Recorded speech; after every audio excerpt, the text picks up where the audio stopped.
Wow. All right. So, welcome to our very first ever live stream. I have never ever used YouTube live streaming before, so I hope that everything is working properly. I just practiced some video recording with my smartphone, and I think that went all right. I actually have several questions that people have sent to me for the live stream that I'm trying to. Um, all right, I think you know what I just did. I just I think I'm playing the live stream as I'm recording, and it's like repeating my words back to me. So that's like really confusing. So I actually figured it out. I'm just debugging it. I actually do have a degree from MIT for my undergraduate. I studied neuroscience. I didn't study computer science, but I like to think I'm good with technology. And so, feeling good about my first live stream ever. I've never recorded a live video before. I was just like, this is like Saturday Night Live for me. Like, I have no idea. Am I going to get, I mean, like, when you're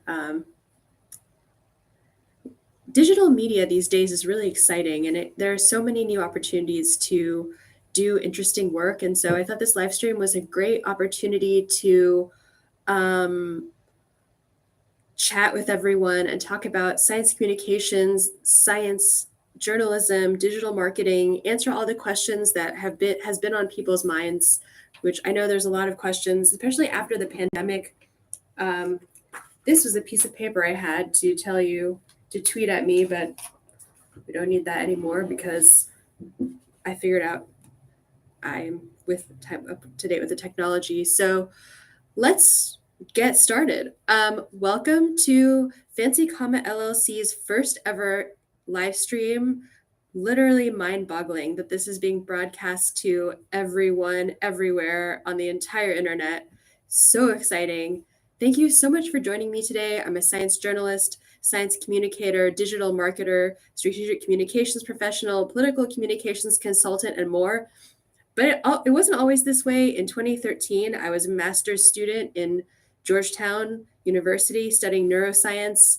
And I told my advisor I wanted to do science policy. And he was like, well, you don't need a PhD to do that. So I was suddenly on a completely new career path, exiting Georgetown with my master's. And I immediately went home and signed up for a website called Elance, which is a freelancing marketplace, and started doing random odd jobs, just like writing random articles about brain function, um, just whatever was available, writing Facebook quizzes about cheese.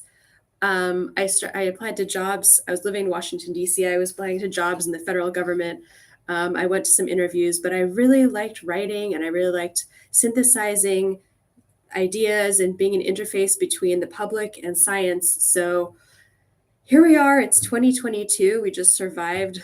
How many years has it been? 3 years of a pandemic, and my skills have never been more useful. And over the pandemic, there were so many different communications challenges, um, and I think that because my path is an unusual one, there that creates a lot of problems for science because if every scientist was trained in science communication, then we would have maybe be in a different place because instead of scientists taking to Twitter and making intellectual arguments or being perceived as kind of being outside of the mainstream of society, kind of being perceived as an elite, like if scientists were able to communicate just like everyday people, just like politicians do when they go from district to district, meeting with people, empathizing with them, listening to them, being perceived as someone that can empathize and listen, that would have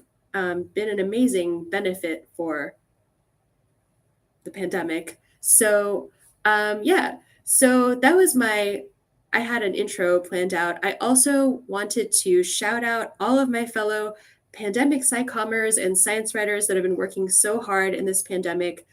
Um, especially those of us that are scientists and they're like moonlighting as science communicators, explaining the science of COVID, the vaccines, therapeutics, the healthy habits like masking, hand washing to reduce the spread of COVID, breaking down the news as it as the news breaks. Sometimes I think we feel like we're not making any progress as science communicators, or we're shouting into the void, or even worse, we're met with criticism or anti-science backlash. But our job is so incredibly important. So shout out to all of my fellow pandemic psychomers. Um, it's clear that we will be learning some lessons from from communicating how we communicated science and communicating science in a pandemic with all of the different issues that were happening in the pandemic. um, that's part of the reason I started this live stream, is to tackle other important science and technology challenges in the 21st century, using the lessons we've learned to train scientists interested in science communication, so we can tackle climate change or climate resilience, whatever you want to call it, environmental sustainability, innovation in the high-tech sector, dealing with challenges, science and technology challenges in agriculture and health. Yeah, fellow science communicators, aspiring science communicators, you rule. And thanks for joining me today, or watching this later if you're watching the archive. So I've already said a little bit about myself. I'm an MIT and Georgetown grad. I'm the founder of Fancy Comma LLC, which is a science communications company, which is basically what it sounds like. We just communicate science. We do a lot of stuff, but the main thing we do is unpack the complexities of science and technology for major, just anyone that needs it. So, and it's not just me. Fancy Comma is actually several different people. It includes a social science PhD student, a freelance writer, and fellow political junkie like me, a genius social media strategist, and others. And we all have different talents, and we make a great team. So, with all of that said, I'm here to answer your questions. I'm not sure how many people are. Looks like one person is joining us right now. Maybe it's me, just myself. That's okay. No, it looks like Kelly has a question. Yeah, I will get to that. Can you talk about the lessons from the COVID that are relevant beyond this moment? Yes, I will answer that right now. As I mentioned, this is my first live stream ever, and it's a little bit overwhelming to have the questions come up on screen and answer them in real time. But I actually also have some other questions that people have asked me beforehand. So once we run out of questions, I will answer those as well. So Kelly, who is also part of Fancy Comma, says, can you talk about the lessons from the COVID era moment that are relevant beyond this moment about being aware of and getting ahead of pressing issues? Well, I think that one of the most important lessons from COVID is learning how to figuring out a way to communicate stuff that actually resonates with everyone. Because, for example, COVID vaccines, like so much has been said about who gets COVID vaccines, people that aren't getting COVID vaccines. You can read the news and read a lot of stuff about people that live in counties that voted for Donald Trump did not get the COVID vaccine. And I feel like the foundational aspect of science communication that we really absolutely need to learn from is being able to have science communication that's more inclusive, so we don't talk past each other and blame the other person for their misunderstanding, because science is very complex and it's complicated. If someone doesn't understand science, it doesn't mean they're stupid. It's just that science is really confusing. It can be so confusing. Like, we all know this as scientists, like so many late nights spent memorizing molecular pathways, whatever. So, yeah, I think the main thing that was really sad to me was that we were talking past each other, and on these issues, and not really the science community wasn't able to connect with everyone. So a lot of places, like, everyone got their vaccines, they love science, they love Anthony Fauci, like, that was amazing. But other places, like where I live in a red state, Our legislature banned mask mandates. We banned vaccine mandates. People were confused about what was in the vaccine. They didn't want to get the vaccine because they didn't know what was in it. They didn't like the intellectual appeals that were coming out of the CDC and NIH. They wanted to know, like, what's in this? How long has this been tested? Why would I put this in my body if I don't? We've never had an mRNA vaccine before. There's a lot of messaging that missed opportunities to connect with people. That's not to say that our goal as science communicators should be to force people to do things. It should be to really meet people where they are on an issue and be able to at least talk to them on their level, meeting them where they are with their level, like what level of science knowledge do they have? Are they someone that only watches science when it's on the news? Are they someone that, like reads NASA news for fun? There's a whole slew of different um, levels of engagement with science, a lot of political alignments, like Democrats. I don't know if you guys know this, but Democrats here in the US were one of the most vaccinated people. So one of my personal things that I really wanted to do in the pandemic was to create vaccine messaging for Republicans. Because I mean, there's some people that will just never ever get the vaccine, and that's fine. Like, that's their personal choice. But there are other people that maybe they kind of want to get the vaccine, but they don't have time, or they want to get the vaccine, but they just kind of are on the fence, and like they don't see why they should go get it because they don't really know that much about it. The messaging doesn't resonate with them. So that's the hugest lesson: is inclusive messaging, politically inclusive of diverse messaging that speaks to all of our different backgrounds. Like, the best messaging comes from people that you can relate to, and that look like you. So that's what a huge lesson that I learned in COVID. And I think that we can apply that lesson to climate change, climate resilience, whatever we want to call it, with the stuff that's happening with our weather these days. We can apply it to other science and technology challenges, anything that's really complicated that we need to have all hands on deck. We can use these principles we've learned in the pandemic, and actually the challenges that we had in the pandemic. If we think about what we could do to overcome them, then we might find that next time there's a pandemic, we will have better messaging, and maybe we'll all get vaccinated, or we might have some other outcome. There was another issue in the pandemic with the use of antivirals. So Republican states pushed antivirals so much, like as a way to reduce more. Like, vaccines prevent severe hospitalization and death due to COVID. Antivirals also improve outcomes. I'm not sure what exactly antivirals do because they are kind of newer, and I don't know that much about them. But I noticed that Republican states pushed antivirals while Democrat states pushed kind of like shutdowns, vaccine mandates, stuff like that. So there was a partisan divide there on the way that Republicans and Democrats used science to solve this challenge of COVID. So I think, like, that's another lesson, is like looking beyond the facts and thinking about, who are we talking to? Like, are we talking to Republicans, Democrats? What are these people's views? Like, what do they value? Like, can we create messaging that speaks directly to their values? Can we be honest with them about, like, why they should get a vaccine that they have never heard of, with this weird technology that has so much misinformation? Can we even get through the misinformation? So that was a really long-winded answer, but those are the really relevant issues to me.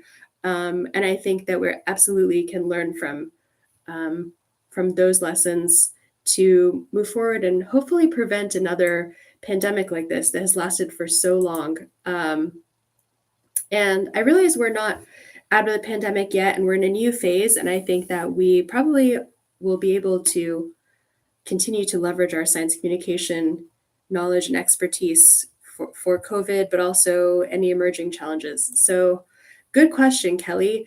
Thanks for asking it. So, time to take a sip of my Mountain Dew. All right. So, here's a question that I got from Twitter.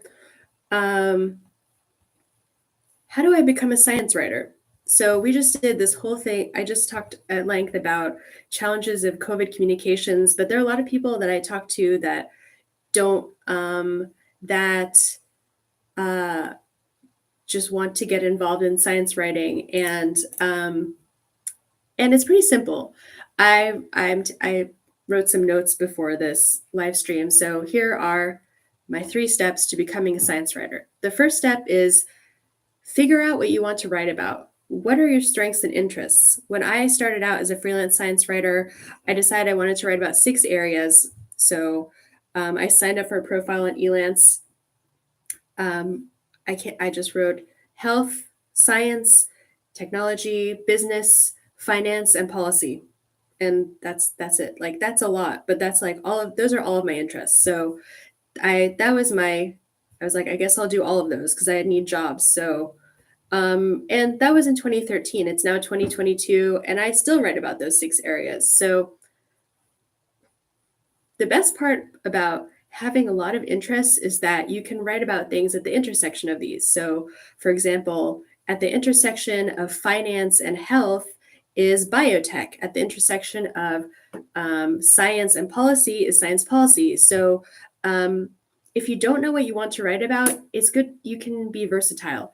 So that's the first step is just figure out what you want to write about. Um, the second step is to have a portfolio of work. Um, that I'm going to actually, someone asked me how to prepare a portfolio. So I'm going to address that next question. But basically, portfolio can be a website, it can be a medium, it can be articles you published on other websites that demonstrate your writing expertise, that your mastery of, writing. So have a portfolio. That's the second step.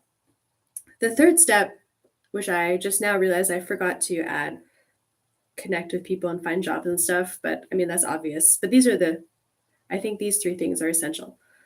Connect with other science writers so you can learn from them and so you don't feel too isolated. And that is, I think, really, really important because when I was starting out as a science writer, I was just at my kitchen table living in Washington. I was like, where is my life going? Like, I don't know what I'm doing with my life. I'm just at this desk every day. I don't know. Is this like my job? Like, I guess this is really easy.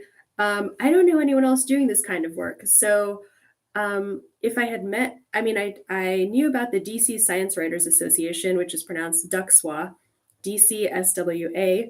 So, uh, that's one place. But it's like when you're just starting out as a science writer, it's really hard because you're like, um, I'm not really a real science writer. So, uh, I don't think that um, I really want to network with other science writers because I don't consider myself to be a science writer. So uh, that's really tough. So I still don't, I think that Twitter makes that a lot easier. Back in 2013, when I started science writing, it was a lot harder to, I wonder if you guys can hear me because it says that I'm not loud. Hopefully so.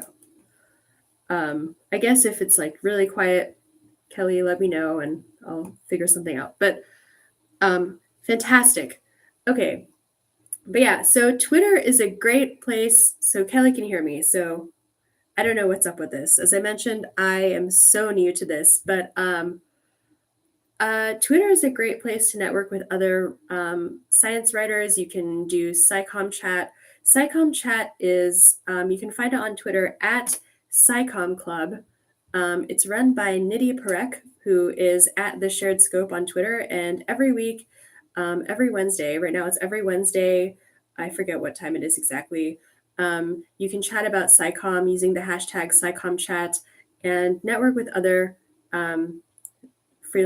science communicators. So that's a really good way to connect with people because especially if you are one of those people like me where like all of your friends have like 9 to 5 jobs or like maybe they even are like doctors and stuff. Like a lot of my friends from MIT are really, they have really like they're doctors, lawyers. Like I sit at my laptop all day.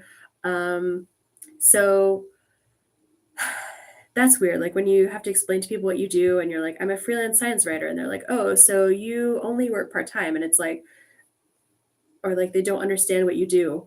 That's kind of that's bizarre. But then when you connect with other writers, like the internet makes this so simple these days. You can connect with other writers on SciComm Chat. You can also go to Freelance Chat and hashtag Freelance Chat. It's run by at PR is us, Michelle Garrett. Um, it's on Thursdays using the hashtag freelance chat. So you can find that using the hashtag freelance chat. Also, if you just search for that on Twitter or SciComm chat, you can find using the hashtag SciComm chat. Those are both all one word, SciComm chat and freelance chat. They're separate chats. But those are great ways to connect with other science writers. It really can feel really, really bizarre when you're just starting out and um, you're doing this thing like science writing, like you're just hunched over on your laptop, just like kind of feels like you're in high school or college doing writing assignments, and then you like submit your writing and then you're done, and then you're like, wow, that was my entire job, like just like writing that. And then like your friends are like going to like an office and like doing all this stuff. um it's a really isolating feeling, and it's so bizarre, and I wonder if other people in freelance writing can relate to that, because I honestly did not know any other. I knew like one other freelance writer, and she did the prestigious AAAS Mass Media Fellowship, which I applied to and didn't get because I'm not sure. I, as I mentioned, I left graduate school with my master's, so um, I think I know so many AAAS fellows these days that it doesn't even matter. But that's a really difficult thing to get, and there's so few people that are doing science communication as their job in science that you can feel so incredibly just alone. And you're like, and especially if you're like me and you kind of like left graduate school and you're like, I don't know what I'm doing. Like I talked to Bri Barbu. She also, like me, left graduate school with her master's, and she was the first person I met that actually had the same experience as me, though I know it's not unique to us, and that was just like a couple of years ago. um, Ed Yong, who's a really famous science writer, he got his um, master's and kind of left um, graduate school. He won the Pulitzer Prize for science writing last year. So it's not like we're not out there high achieving scientists. Us scientists turned science writers aren't out there being high achievers. Uh, it's just that it there's so few of us that like it's hard to connect with them. But I mean, these days you can join the National Association of Science Writers. You can do all this stuff that I mentioned. I also talk about ways to connect with other science writers in our the Fancy Comma book, How to Get Started in Freelance Science Writing, which is on Amazon if you search for my name. Or you can also go to our website, fancycomma.com, and scroll to the bottom of the page. Right now it has links to our socials and also the books that we've written. We've written two books, one on science writing and one on um, amplifying science communication with public relations. So, excuse. So yeah, that's the long-winded answer to how to become a science writer. Obviously, the next step after you do those things is find clients. I did that online through freelance marketplaces. You can join Facebook groups. Um, I think that something in the freelance community, there's a lot of people kind of have imposter syndrome. I had imposter syndrome for years until one of my colleagues actually was like talking to me, and she mentioned to me that I'm a real science writer, and I was like, wow, that's really weird. I never thought of myself as a real science writer. So um, try to just like, if you write, you're a writer. Like if you have a degree in science and you write about science, definitely you're a science writer. You don't need a degree in writing to be a science writer. That's kind of like a misconception. And I think that that really holds people back from owning their amazingness in being a science writer. So yeah, I hope that answers.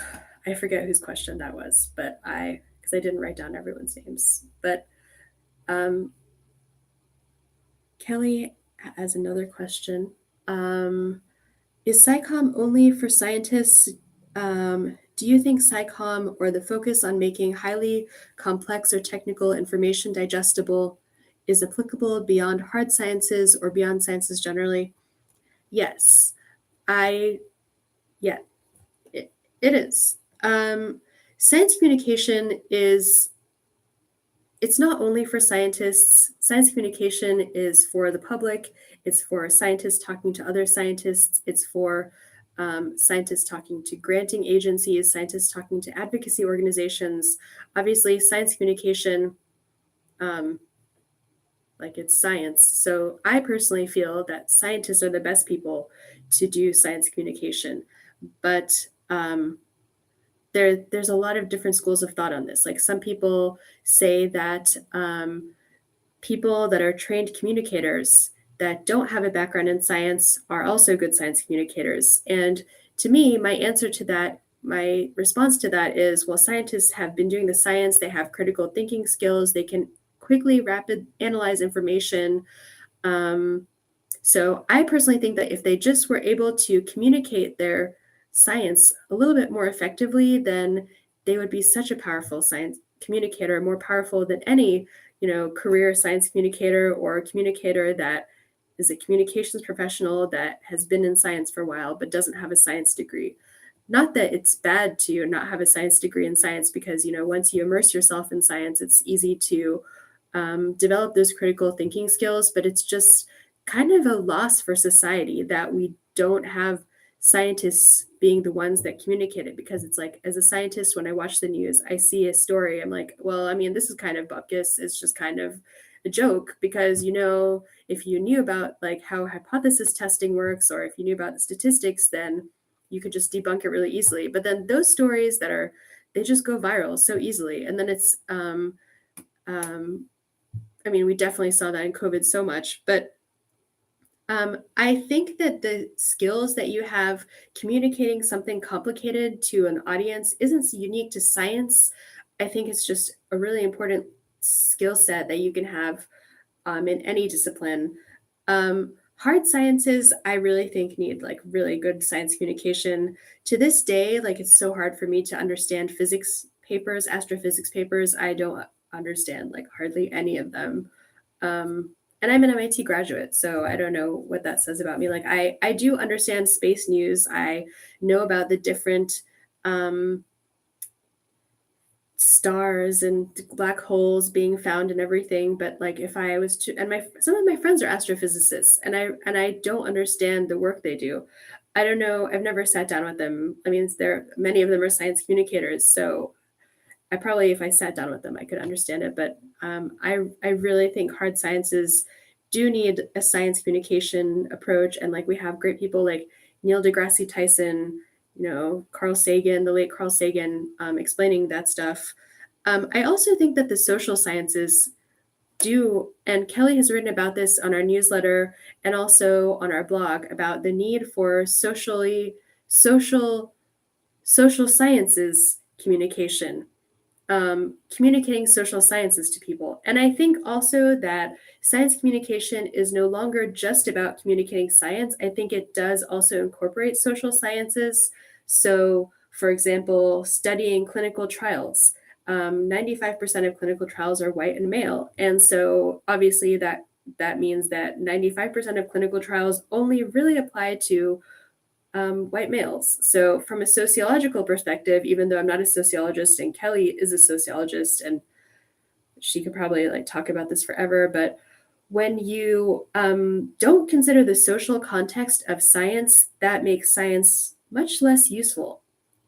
Um, there's a lot of examples of this all over the place. Like if you look at like the clinical trials example, just like I just published an article on the Fancy Comma blog about Nobel Prize winners and the fact that the Nobel Prize in Physiology or Medicine has pretty much, for about 46 years, it was only given to white men. And then in 1947, it was awarded to Gertie Corey and her husband. I think I got her name right, and some other guy. And that was the first time a woman had ever won the Nobel Prize in Physiology or Medicine, and a Black person had never won this prize. So from a sociological perspective, not that I'm a social scientist, um, I find that I do find that problematic for science because if you have only intellectual elites, like people coming from wealth, asking questions about science, you're not going to get like the insightful questions that really apply to everyone. So I think that not only there room for social science communication, I think that social sciences should be part of science communication. And the federal government has recognized this, I think, at a very significant level because I don't know if you guys remember, Eric Lander was a really famous biologist. He was the lead of the Human Genome Project that mapped out the human genome back at the end of the in like 1990s, 2000s. He actually was apparently rude to his staff, and he also had ties with James Watson, or I think he said something about James Watson, who's a notorious racist and sexist guy. Um, and so it wasn't a good culture fit with him and the rest of the. He was appointed when Joe Biden was elected president to the Office of Science and Technology Policy.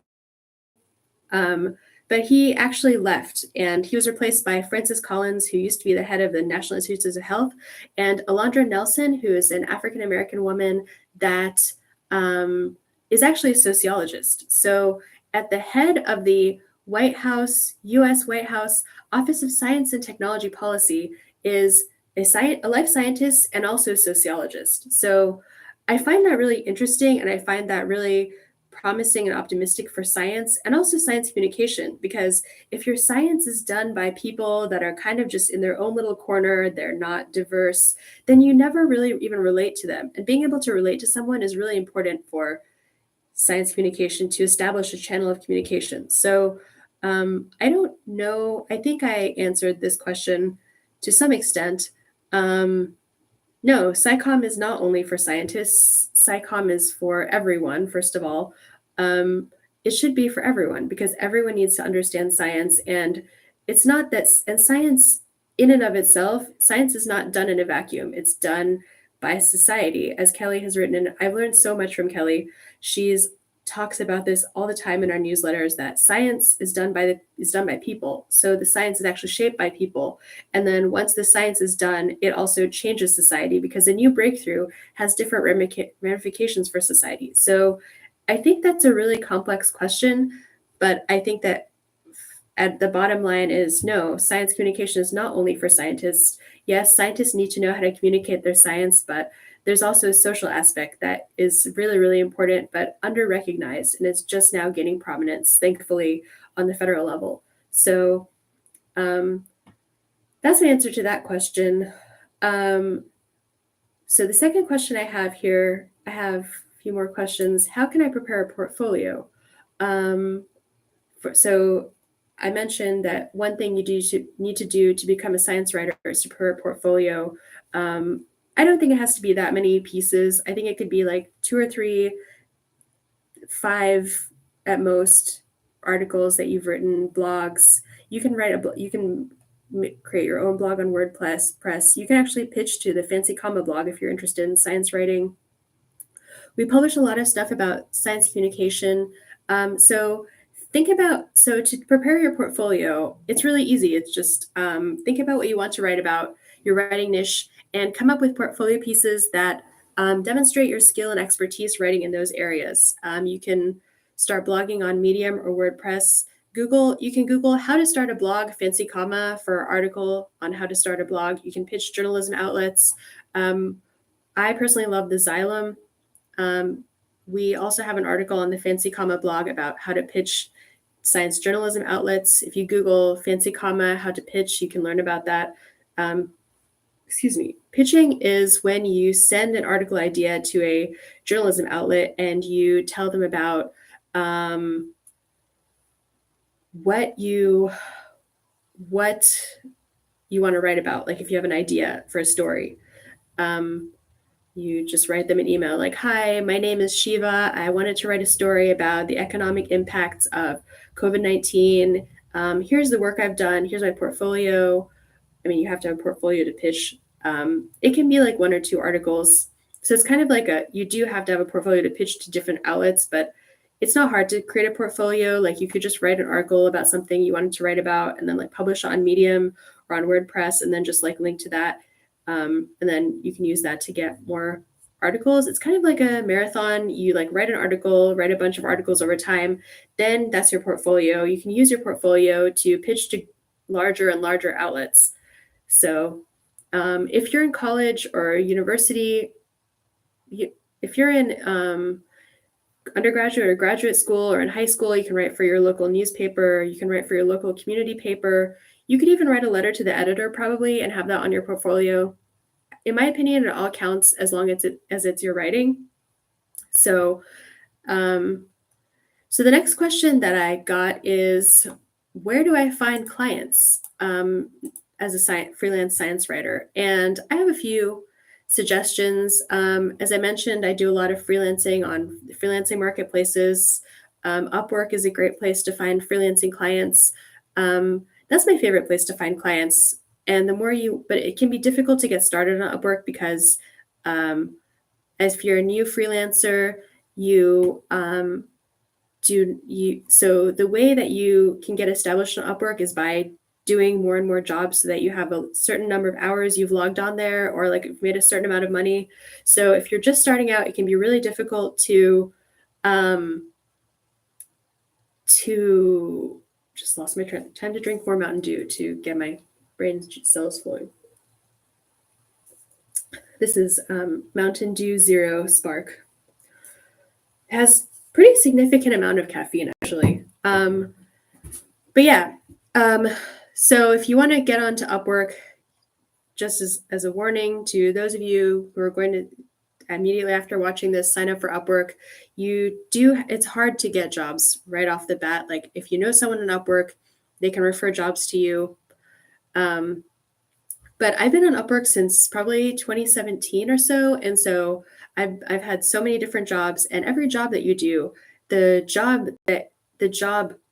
itself goes into the search engine for Upwork. So for example, I've done a lot of white papers on there. And so now when people Google white papers, I come up in search results because I've done a bunch of white papers and the jobs that I've done are indexed into their search engine. So that really helps you. And actually, Upwork has an expert vetted program where you can be handpicked to work with top marketing companies. That takes a while to get, and you have to do a phone interview, but I'm Upwork expert vetted. So I get most of my work from there. And Upwork's great because it just emails you jobs. So you don't really have to do a lot of like prospecting and that, because that can be really difficult. I've also found some kind of hot leads, like when hot leads as in applying to some jobs and they get back to you and like maybe potential job, but I haven't found that much luck with this on LinkedIn. I used LinkedIn the other day to apply for some jobs. It's really easy. You just do LinkedIn Easy Apply. You can just click LinkedIn Easy Apply and just lost my train of thought. You can apply to jobs on LinkedIn. This is what happens when you do a live event. You're just kind of feel like I'm winging it, kind of feel like I have like 5 more questions to go through and I don't know, like, wow, that's a lot of questions to get through. But I really wanted to share this information with everyone because people ask me these questions so often and I'm getting tired of explaining the same thing over and over again. So I thought this would be like a great opportunity to talk about this. So bear with me here. So LinkedIn, you can search for jobs just in the search bar. There's an easy apply option. You just click it. It just, you can submit your resume. You can it usually asks for your like different information, but it takes like 2 seconds and it's convenient. You can also do regular LinkedIn job apps or sometimes it forwards you to their website, but easy apply is something through LinkedIn and it's really fast and convenient. So that could be a good option, but I've seen some scammers there and I haven't found much luck with that. So proceed with caution for LinkedIn. Twitter, I found some paid speaking opportunities and various blogging opportunities there on Twitter. I've applied to some job postings. It's good to network with other freelancers because they can refer you to other jobs. I've definitely gotten some referrals from people that I've met on Twitter, LinkedIn, Facebook. And there are also some Facebook groups. My favorite Facebook group for women freelancers is called Binders Full of Science Writers. It's kind of a riff off of when Mitt Romney was running for president. He said, yeah, we're going to put a lot of women in the White House, like in cabinet and stuff. We have binders full of women. So this Facebook group is called Binders Full of Science Writers, because it's only for women science writers. If you're interested in joining Binders Full of Science Writers, DM me on Twitter at Fancy Comma, and I can add you, I think, because I think current members can add new members. It's a great place to chat with editors of different publications, and we're always just talking about science, different things that are happening in the news, and it's a great time. I love that Facebook group, and I'm not a huge Facebook person. So another question that I get is, how do I write an excellent proposal for a freelance gig? So once you've decided to become a science writer, first of all, congratulations. This is a great job to have. Like, I know a lot of people don't really understand what a science writer does, but it's a really important job. And I think that being a science writer is really, really underappreciated in our society, because we all are like in awe of science, but we never think about like, oh, someone's going to have to explain what this science actually means. So, anyway, I digress. How do I write an excellent proposal for a freelance gig? I have a really simple approach to this, and I can sum it up in basically one word, just like let's say, make it a sentence. Be results oriented. In your proposal, talk about what you've done for your previous clients and what you can do for the client you're talking to. People are interested in what you can do for them more than they're interested in your credentials. Like, I'm an MIT and Georgetown graduate, and like, yes, obviously I have that on my website because I'm a science writer, and MIT is like very good school for science. So, but at the end of the day, like, no one's going to hire someone just because they went to MIT. They're going to hire someone because they can do this specific type of writing and they can get results. So, think about what are your strengths that no one else has? Like that in market speak, that's called your market differentiators. For me, that's 10 years of science research experience, almost 10 years of science writing experience, several years of public policy experience. When you put those all together, that's a very strong recipe. It's a great combination for communicating things that need to be communicated to people, for different strategic communications, stuff like that. Definitely talk about your skills. If you've done anything related to writing, the specific to the writing that is in the freelance posting, definitely mention that. Share your portfolio with them.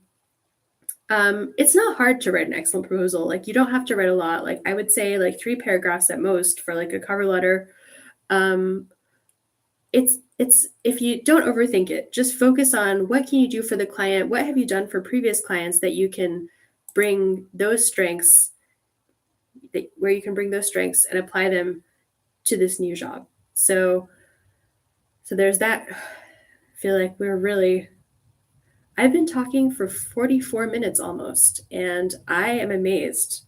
That's all I can say. Man, wow. Time to take another sip of Mountain Dew. All right. So, how does one come up with science? So someone else asked me. It's actually our social media person asked me a bunch of these questions, and I just decided I'll answer them on YouTube. So she'll probably be really happy. And I think a lot of people have these questions.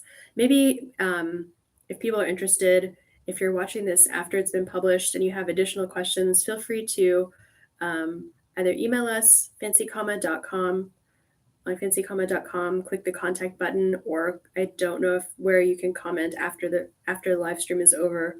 I don't actually watch a lot of YouTube live streams. I do watch a lot of YouTube though, so part of the reason I decided to do this live stream. But let's get to this question. How does one come up with science journalism story ideas? Okay, so That's a good question for in science writing. It's like, where do you get your ideas? Like, do you like have a specific like a framework to get your ideas? Do you have a recipe, like a formula for ideas? Um, I actually get ideas just randomly, just like doing all sorts of random stuff. I just can't even just like as a science writer, as a journalist, you're always thinking about the different aspects of the world, how everything's connected. Um, Thinking about the world, I'm really interested in things like when new perspectives that not a lot of people have seen or experienced because we all watch the news, we all get the same news every day, but sometimes there are stories that we just never hear about. And those are the things that I really find interesting. A lot of times, things in science, like you never hear about them, or they're just really bizarre when you do hear about them. Um, like, I just wrote a story for a blog about 5 weird things the animals do. And I didn't know that, like, apparently, spiders dream. Like, they have REM sleep, which are they, so stuff like that is really interesting to me. Excuse me. So, but where do I get my ideas? Like, I get them everywhere. Like, someone will mention a fact, I will get like really obsessed with it. I'll do some Googling and like learn about that fact and then try to figure out what, um, like, just like anything. So, I came up with some notes on how to come up with ideas. One thing is you could do is think about what you like to write about. If you don't know what you like to write about, just think about like what do you think about all day? Like what really fascinates you? Like what do you find really intriguing? I really like Congress. Like I've worked in Congress. I find it really interesting. I'm one of the few people that can just completely nerd out about Congress and just be so happy just like learning about Congress, like reading about different laws, thinking about the impacts of legislation, that makes my life. And I know that doesn't make a lot of people's life, but when you think about Congress, like happens in Congress matters a lot for everyday people. So there's an opportunity there to write about something that I find that I really like that applies to people a lot. And actually, my love of Congress is actually um, help me get one story idea get accepted to NPR because I was watching a live stream on a congressional hearing about the state of healthcare for people, specifically minorities that are suffering from long COVID. And for whatever reason, due to structural inequality, they were unable to um, get a diagnosis for long COVID because not only were there no standards for diagnosing long COVID at the time, it was about late 2021. There's also a lot of inequality, structural racism in the healthcare system, a lot of medical gaslighting, especially for chronic illness patients. So I wrote a story about a woman named Shamir, and she went to her doctor. She was like, I have long COVID. Her doctor was like, no, you just have dry eye and anxiety. And um, I got the idea, and I got this idea because I watched this live stream of this congressional hearing, and they interviewed her, and she was talking about her experience, and I was like, wow, that's so fascinating because even though she had health insurance, she lost her, she like went bankrupt basically because she had to go to so many different doctors. None of them had any answers for her. Finally, she went to a black doctor, and finally the black doctors listened to her. So I wrote a whole story about this through the NPR PsyCommerce community, which is now BU PsyCommerce. Just from watching that congressional hearing, I got really curious about it and I pitched the story. And it actually got accepted to the NPR Shots blog, which is like incredible. That was in September 2021. That was around the time where a lot of different stuff was happening in the Middle East. So, and um, it was just like a weird time for COVID also. So there was actually so much news that they couldn't publish the article, but literally that's how you come up with science journalism story ideas is just by following your interests and just seeing where they lead because like that became a really interesting story. And even though it wasn't ultimately published at NPR, it was published at the Patient Safety Movement Foundation, which was one of my previous clients because I did a lot of work in the patient safety space during the COVID pandemic. So you can come up with science journalism story ideas through um, your current clients. You, especially if you're like me and you do a lot of different odd jobs, sometimes you'll find that the intersection of all of your different work can like lead to like a new angle that could be really interesting from a science journalism perspective. So like here it was like my work in Congress, plus my work in healthcare, patient safety, plus my work as a science writer, kind of all meshed together to create a new perspective, an informed perspective, informed by my work in patient safety and from my work as a scientist and from my understanding of the um, congressional process. So that's one example of how to come up with a science journalism story idea. I'm a really curious person. I really like to um, I just am always have so many questions about everything. And I think that's what makes me a good journalist because I ask questions. As a scientist, you always have to ask questions that really get to the heart of something. Like you really have to like you asking questions is kind of the foundation of science. Like hypothesis testing is the foundation of science. And so I think scientists can actually be really journalists because we're naturally curious. We are curious about the way things work. We are smart. We can um, answer questions through research. We have really good research skills. Like that makes us ideal. We're ideal journalists. In my mind, scientists are the ideal journalists. So that was a really long answer, but basically that is how I come up with science journalism story ideas. Read other people's science journalism work. I've read so much. I'm subscribed to the New York Times and the Wall Street Journal, and I read both of them. Sometimes when there's news happening, I read both the New York Times, and then I go to the Wall Street Journal to see what they say. Like the other day, some important person died, and I went to it was Harry Reid died, and so I went to the New York Times, and they wrote this article about him. It was kind of mean, and like I've written some obituaries in the pandemic, and usually in obituaries, first of all, writing obituaries is a skill. And if you're really good at writing obituaries, like you can pitch obituaries like as your thing, as your to write about. Like I wrote some obituaries for some of my colleagues from my old MIT radio station, WMBR.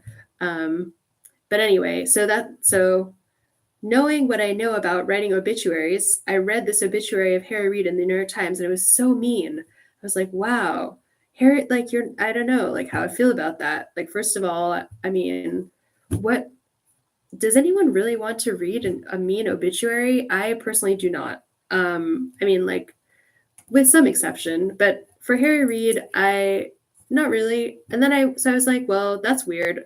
Then I went to the Wall Street Journal and I read their obituary, and their obituary was like kind of more normal, like just like a normal obituary, like telling about his life details, life story.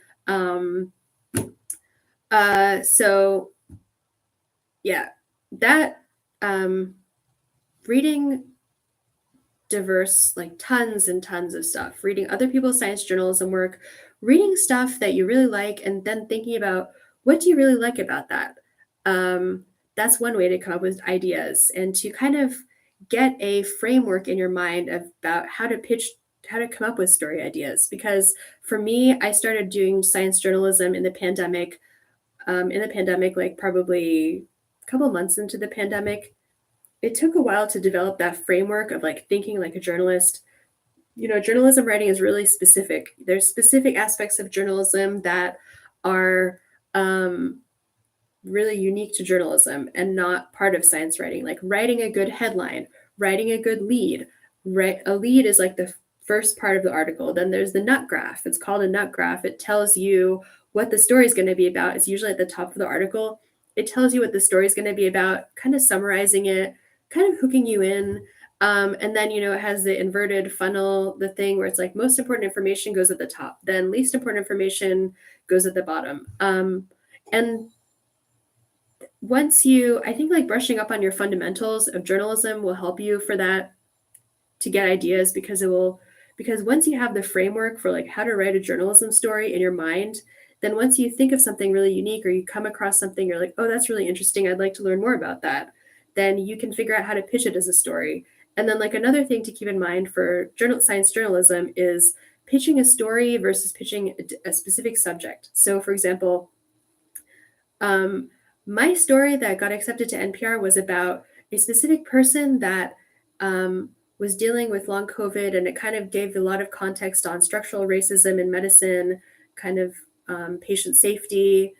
As we all saw, the pandemic just truly revealed so many different issues with the medical system and so many different issues everywhere um, that were around for years before then. So um, that was, but I could have pitched something like like a topic, just like a subject, and that's less. Editors don't like that, so they like stories. They like remember that people's minds are wired for storytelling. So like a hero's journey type of story, like science is often can be conceptualized as a hero's journey. Like that's one plot line, one type of narrative. So like think about narratives, like what kind of stories can you tell that you can pitch to someone? Like it's hard to get your mind into that mindset of like thinking like a story, science storytelling. We actually do have a lot of articles on our blog about science storytelling. If you just go to our blog, there's a search box on our blog. If you search for science storytelling, you can see all of our blogs about science storytelling. And so being able to tell a science story is really important in science journalism. And once you kind of develop those skills, you'll start thinking of your different ideas in terms of stories. So that was a really long answer. I hope that helped someone. All right, so I have about 3 more questions. I don't know if we have any more questions on from Kelly or from anyone else. So let's just do these last 3 questions because I've been talking for almost an hour. Like that's a lot. Wow. All right, so all right, here's the next question. This question came up recently. I chatted with someone that reached out to me to kind of like have a virtual coffee, and it was amazing because we did indeed drink coffee as we were chatting. Um, and she was actually in marketing, but not from a science background, but she does a lot of science writing kind of work, science adjacent. And so she asked me, she has like actual marketing degree. I do not have a marketing degree. I have 2 neuroscience degrees. Like I completely became a science writer. I mean, I didn't have it. This was never my goal to become a science writer. Not that I mean, I love being a science writer. I can't imagine doing anything else, but I did not go to school to become a science writer. So she asked me, how do you make time for business side work? Your content creation is so regular. You churn out great content. First of all, thank you. Well, I don't know if she'll watch this, but I don't want to name anyone that I don't know if people want to get like called out in the Fancy Comma YouTube channel, but it's really simple. Schedule business side. So, you know, as a freelancer, you have client side work, you have like writing different things for different clients, you have stuff like taxes, like marketing, tweeting, that kind of stuff. Writing books, that I consider that business side because like it's not for a client, it's mostly for me to get my information knowledge out there, and kind of also for marketing, you know, from a strategic communications perspective. Like writing a book is great because you can say I wrote a book on this subject. So I don't know if anyone writes a book just to say that they wrote a book on this subject. I always write like the books that we've written at Fancy Comma, it's because we've had something really interesting to say that I feel like no one's been talking about. And the more I am in science writing and science communications, I keep seeing all these different areas where no one's really talking about things that really matter. And that's why I'm so excited that I figured out how to do live streams. So hopefully we can do more of these events. But yeah, here are my simple tips for making time for business side work. Schedule it into your calendar like you do client work. You don't need a lot of time, just a couple hours a week can help a lot. Focus on business side work when you don't have a lot of clients. That's like my cardinal rule of business side work is when you don't have clients, um, just do business side work because that's like marketing. Like marketing yourself, you cannot get clients without marketing. I say that in our book. I say that to everyone. Like you have to market yourself. Some people say always be closing, like selling yourself. You don't have to sell yourself. You can just promote yourself, talk about your skills, do thought leadership content on LinkedIn, write a blog about, write a blog about things you about just anything that about how great you are about as a science writer. Um, so that's how, and you just schedule it into your work, just like you have to do you got to go do your on deadline, you schedule that into your calendar. You got to write a tweet to promote yourself, also schedule that into your calendar. um, you have to work on your book. Like I'm trying to work on a book right now. I've not had time because I'm also writing a journal article on post-traumatic stress disorder, and then after that I'm writing another journal article, just trying to get my master's research out there. And it's like I'm never going to have time to do anything because I'm just constantly finishing up old projects. But but a little bit at a time. My friend wrote a memoir while she was working full time, and I asked her, how did you do that? And she made time for it. So if you just make time for something, then and you actually make the time and then you actually work on it, then it will someday get done. Maybe it will take forever, but it will get done. Like as an example, I had a blog article. I asked my freelancer colleagues to tell me what's some advice that you have for freelance writers. And it took me, no joke, an entire year just to get this blog published, just because like life kept getting in the way with COVID and everything. But it got done. So um, sometimes small incremental progress is so much better than just pulling all-nighters to get stuff done. Ideas that marinate and you take time to think about them, they turn into things that are just those can be like the greatest ideas. So I'm just gonna try to get through the rest of these pretty quickly because I've been talking for like an hour. So our social media manager asked me the other day, when should I spend a few bucks on learning or making work faster? And there's actually a ton of free places to learn. You can do marketing training, digital marketing trainings at HubSpot, SEMrush. You can follow Fancy Comma on Twitter. Our blog has so much information. I don't know if anyone checks out our blog, but like we have so much stuff there. We actually do have like some Fancy Comma blog stands. Um, but if something costs money, but it saves you money in the long term and you can afford it, it's possibly a good deal. Social media scheduling tools, SEO tools, search engine optimization tools, outsourcing work if it saves you time and it gives and so if it you can afford it, but I mean, but it saves you money in the long term. Like it frees up time that you can spend on other stuff or something. Then it's a good deal. And a lot of this right now, though, in the current economic times, we're cutting back on a lot of paid tools and doing a lot of stuff ourselves at Fancy Comma. So I don't think a lot of stuff is really like worth it right now. We're trying to just kind of make it through the economic impacts of the pandemic. So, next to last question that I have from our tweeting people. I haven't checked Twitter. Are people tweeting at me? No, people are not tweeting at me right now. All right, so someone asked, how does one develop and launch a SciComm side business? I want to broaden my reach and develop a viable platform. How does one do that?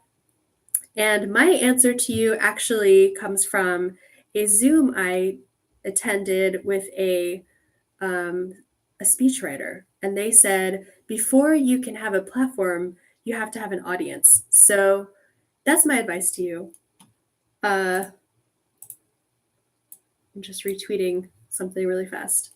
So it's a marathon, not a sprint, to develop a platform. before you can expand your reach, you have to have a platform. People need to know, like, what is your stance on? Like, do you have like a specific thing that you talk about? Like, we talk about science communication, we talk about social sciences, we talk about a lot of different things that are kind of at the intersection of science, marketing, social impacts of different things. Um, we also, maybe lesser known aspects of Fancy Comm are that we do financial copywriting.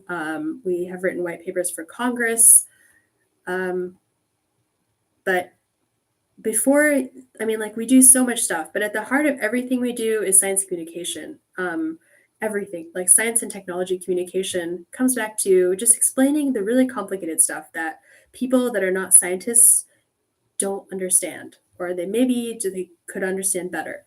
So first establish your platform, then connect with like-minded folks like other SciCommers, network and find new opportunities, and market yourself. Just rinse and repeat, and in no time, that's what we did. In no time, you will have a viable platform. I don't know if there's another way to do it that's better. I personally, we've kind of been doing our own thing in the science communication world. So I don't know, like, maybe if we did things differently, we'd have more followers. But I honestly love the community that we have created with Fancy Comma. Like, I've met some of the coolest people ever. I'm so grateful for all of the cool people I've met at Fancy Comma and through Fancy Comma, people of Fancy Comma. Obviously, I'm grateful for the other members of Fancy Comma. Um, so networking. Networking is the key to like basically everything in life, apparently. That's what I'm learning. Cause like when I was in science, it was networking. I politics is like entirely networking. Science writing, networking is kind of the same. Just networking is like the key to life, I guess. Um, and it's not hard to network. It's just like tweeting with someone, following them on LinkedIn, reading something they wrote, tweeting at them that you liked it. It's like stuff like that. It's like I read this article that said that loose connections in your professional network are what actually get you like the good jobs. Like someone that you kind of randomly know from somewhere, you're not like really good friends with them, but like you just like vaguely know them. Like I found that in my personal experience. Like those people have been like hugely important for my career. Like someone I just randomly met once at a conference. Like now we're writing a paper together. Um, that is great. That's just mind-boggling. It's mind-boggling that someone studies the science of networking and actually comes up with stuff that can help you become more successful in life. Like, shout out to people that study networking. All right, this is the last question I have here. Is it possible to work asynchronously as a freelance science writer? I kind of came up with this question myself because I'm really interested in working asynchronously. I don't know about anyone that's watching this, but I find that my clients that want to chat with me on Zoom are really rude. Like they're actually like rude to me. So I've stopped doing that because it's like, do you want to get on a call as a freelance writer just to be demeaned by someone? Not really. And I mean, I don't think it's like, I don't know if it's like truly like sexism or if it's just that in the pandemic, I stopped this Zoom calls. I just stopped doing Zoom calls in the pandemic because I didn't want to deal with it. And I don't have to deal with it because I'm a freelance writer. As freelance writers, we set our own hours, we set our own work processes. We don't have to tolerate people treating us badly. And excuse me. And I'm living proof of that because I do not take Zoom calls unless it's absolutely necessary. I have a 15-minute discovery call. If that goes well and they need another call, I bill them at my hourly rate, which is $200 an hour. So I just do everything through emails, Upwork. If someone's disrespectful of my time, that's a red flag that I don't want to work with them. That's the best way to weed clients out. Like, say no to excessive Zooms. Like, that's my best advice to anyone in freelance science writing. There's a girl on Upwork that's like a millionaire or something. She's made like hundreds of $1,000s on Upwork, and she tweeted once, um, I have so many Zooms. Like I just have like Zooms lined up all day. And I tweeted at her and I was like, girl, don't have that many Zooms. Just like they're unnecessarily stressful. They take time out of your day to just hop on a call with someone. Um, and like maybe it's just me, but I've noticed the people that that ask you to hop on a call with them, that rarely translates into meaningful work. So anyway, this influencer, the girl that I talked to, I tweeted at her, I was like, girl, you got to do less Zooms, fewer Zooms. And she later, like a few days later, she tweeted like she had like no Zooms and she was really happy. So um, if a successful freelancer that makes 6 figures a year takes my advice and is like happy, I guess it must be really good advice. So I don't know if we have any more questions left. I am feeling mentally drained. That was quite the whirlwind of question and answers. And I hope that if you found this interesting, please like it. It would be great if you could like contact us and give us your feedback about this, because literally this is the first YouTube video I've ever done like live, and it's so scary doing YouTube's live. Like I literally was so nervous about this whole day. So thank you for watching our first live YouTube. We would love to follow your science communication journey. If you're a science communicator, if you're in the social sciences like sociology, psychology, political science, I don't know what all the social sciences are, but definitely there's such a need for science communication in those areas as well, or social sciences communication. Because the truth is, like, these academic disciplines are so complex. And if we want to make advances in them, we'll have to explain them to each other. So that's where science communication is incredibly important. I'll just leave it at that because I've literally been talking for 1 hour and 11 minutes. Unbelievable. So stay in touch with us. Thank you for watching this inaugural Fancy Comma live stream. I hope to do more in the future, maybe a little bit shorter. This was a lot to cover. Wow, I talked forever. Follow me at Shiva Ozma on Twitter, follow us on Fancy Comma on Twitter. We're also on Instagram at Fancy Comma. Join our LinkedIn group, Friends of SciComm. Just search for Friends of SciComm on LinkedIn. Subscribe to our newsletter, fancycomma.substack.com. We've also written 2 books available on Amazon.